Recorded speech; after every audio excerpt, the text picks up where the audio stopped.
ಎಲ್ರಿಗೂ ನಮಸ್ಕಾರ ರೀ. ಫೆಬ್ರವರಿ 8ಕ್ಕೆ CTET ಪರೀಕ್ಷೆ ಐತಿ.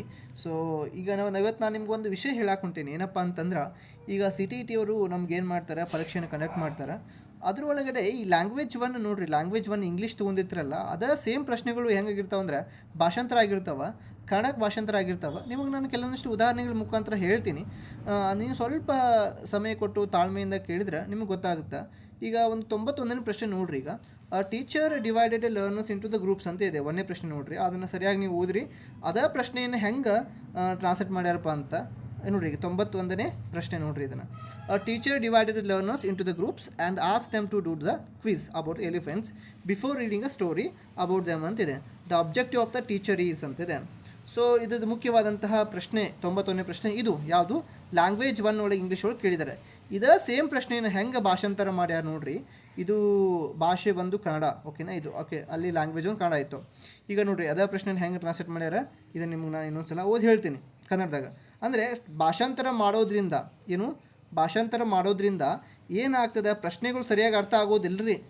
ಅದನ್ನೊಂದು ನೆನಪಿಟ್ಕೊಂಡು ನೀವು. ಶಿಕ್ಷಕರೊಬ್ಬರು ವಿದ್ಯಾರ್ಥಿಗಳನ್ನು ಗುಂಪುಗಳಾಗಿ ವಿಭಜಿಸಿ ಆನೆಗಳ ಬಗ್ಗೆ ಕಥೆಯನ್ನು ಓದುವುದಕ್ಕೆ ಮೊದಲು ಅವುಗಳ ಬಗ್ಗೆ ಒಂದು ರಸಪ್ರಶ್ನೆಯನ್ನು ನಡೆಸಲು ಅವರಿಗೆ ಹೇಳಿದರು.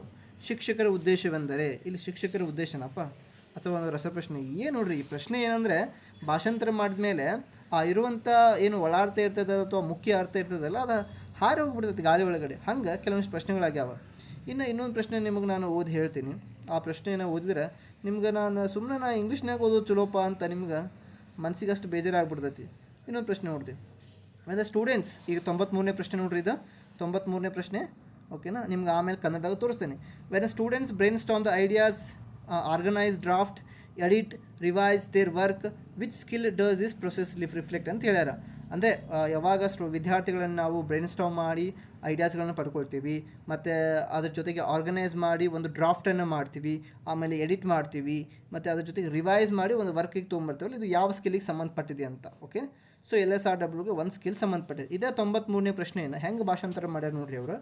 93ನೇ ಪ್ರಶ್ನೆಗಳು ನಿಮ್ಗೆ ತೋರಿಸ್ತೀನಿ ನಾನು. ಇದು 95ನೇ ಪ್ರಶ್ನೆ. ಓಕೆ, ಇಲ್ಲಿ 93ನೇ ಪ್ರಶ್ನೆ ಇದೆ ನೋಡ್ರಿ. ಈಗ 93ನೇ ಪ್ರಶ್ನೆ ಓದ್ರಿ, ನಿಮ್ಗೆ ಒಂದ್ಸಲ ನಿಮ್ಗೆ ಗೊತ್ತಾಕೈತಿ. ಈ 93ನೇ ಪ್ರಶ್ನೆ ನೋಡ್ರಿ. ಇದು 93ನೇ ಪ್ರಶ್ನೆ. ಇಲ್ಲಿ ಏನಪ್ಪ ಅಂತಂದ್ರೆ, ವಿದ್ಯಾರ್ಥಿಗಳು ತಮ್ಮ ಆಲೋಚನೆಗಳೆಲ್ಲ ಮಂಥನ ಮಾಡಿ ಅಂತ ನೋಡ್ರಿ. ಏನು ಮಾಡೋದು? ಮಂಥನ ಮಾಡೋದಂತ. ಎದ್ರ ಮೇಲೆ ಏನು ಮಾಡೋದು? ಮಂಥನ ಮಾಡಿ ಆಮೇಲೆ ಅದನ್ನು ಬ್ರಾಕೆಟ್ ಒಳಗೆ ಬ್ರೈನ್ ಸ್ಟಾರ್ಮ್ ಅಂತ ಕೊಟ್ಟಾರ ನೋಡ್ರಿ, ಅರ್ಥ ಆಗಬೇಕಂತ. ಓಕೆನಾ?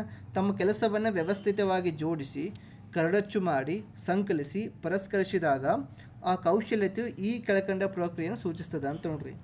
ಈಗ ಒಬ್ಬ ವಿದ್ಯಾರ್ಥಿಗೆ ನೇರವಾಗಿ ಸ್ಪಷ್ಟವಾಗಿ ಅರ್ಥ ಆಗಬೇಕಂತಂದ್ರೆ ಅದೇ ಒಂದು ತಾಯಿ ಭಾಷೆ ಒಳಗೆ, ಅಂದರೆ ಏನು ಮುಖ್ಯ ಭಾಷೆ, ನಾವು ಕನ್ನಡದೊಳಗನೆ ಪ್ರಶ್ನೆ ತೆಗೆದ್ರೆ ಇಷ್ಟೆಲ್ಲ ಸಮಸ್ಯೆಗಳು ಬರೋದಿಲ್ಲ. ಅವ್ರು ಏನು ಮಾಡ್ತಾರೆ ಅಂತಂದ್ರೆ ಇಂಗ್ಲೀಷ್ನಾಗ ಕ್ವಶನ್ ತೆಗೆದುಬಿಡ್ತಾರೆ. ಇಂಗ್ಲೀಷ್ನಾಗ ಕ್ವಶನ್ ತೆಗೆಯೋದ್ರಿಂದ ಏನಾಗುತ್ತೆ, ಇಷ್ಟೆಲ್ಲ ಸಮಸ್ಯೆಗಳು ಉಂಟಾಗ್ತವೆ. ಇದರಿಂದ ನಾವೇನು ಕಲಿಬೇಕಪ್ಪ ಅಂತಂದರೆ, ನಿಮಗೆ ನಾನು ಹೇಳೋದಿಷ್ಟೇ.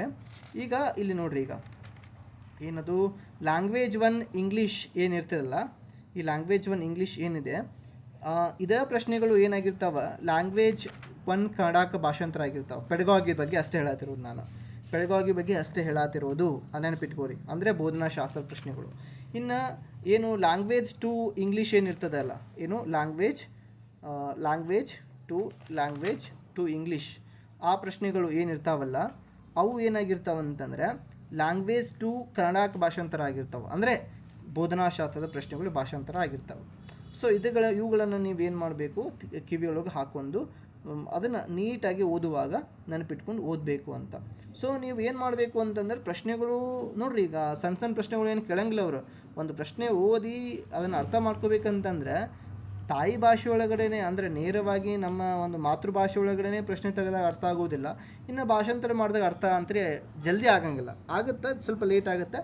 ಸೊ ಹೀಗಾಗಿ ನಿಮ್ಮ ಪ್ರಯತ್ನ ಭಾಳ ಇರಬೇಕಾಗತ್ತೆ. ಇದು 1 ವರ್ಷ 2ನೇ ವರ್ಷ ಅಲ್ರಿ, ಬರೆಯಾಕತ್ತೆ ನಾನು 2-3 ವರ್ಷ ಬರ್ದನಲ್ಲ, ನನಗೆ ಅನುಭವ ಇದೆ. ಸೊ ಅವುಗಳನ್ನು ನಿಮ್ಮ ಜೊತೆ ನಾನು ಶೇರ್ ಮಾಡ್ತಾ ಇದ್ದೀನಿ. ದಯವಿಟ್ಟು ಈ ವಿಷಯವನ್ನು ನಿಮ್ಮ ಸ್ನೇಹಿತರಿಗೂ ಹೇಳ್ರಿ, ಮತ್ತು ನೀವು ಕೂಡ ಎಚ್ಚೆತ್ತುಕೊಳ್ರಿ. ಇದರಿಂದ ಇಷ್ಟೇ, ನಾವೇನು ಬೇಜಾರಾಗಬೇಕಂತ ನಾನು ನಿಮಗೆ ಮಾಡ್ತಾ ಇರೋದು ವಿದೇಶ ಅಲ್ಲ. ಈ ವಿಡಿಯೋದನ್ನು ಮುಖ್ಯವಾಗಿ ನಿಮಗೆ ಒಂದು ಅರಿವು ಮೂಡಿಸ್ಲಿಕ್ಕೆ ಈ ವಿಡಿಯೋನ ಮಾಡ್ತಾ ಇದ್ದೀನಿ. ಐ ಹೋಪ್ ಇದನ್ನು ನಿಮಗೆ ಕ್ಲಿಯರಾಗಿ ಅರ್ಥ ಆಯಿತು ಅಂದ್ಕೊಳ್ತೀನಿ. ಮತ್ತು ಮುಂದಿನ ವಿಡಿಯೋ ಒಳಗೆ ನಾನು ನಿಮ್ಮ ಜೊತೆ ಸಿಕ್ಕು ಮತ್ತೆ ಮಾತಾಡ್ತೀನಿ. ನಮಸ್ಕಾರ.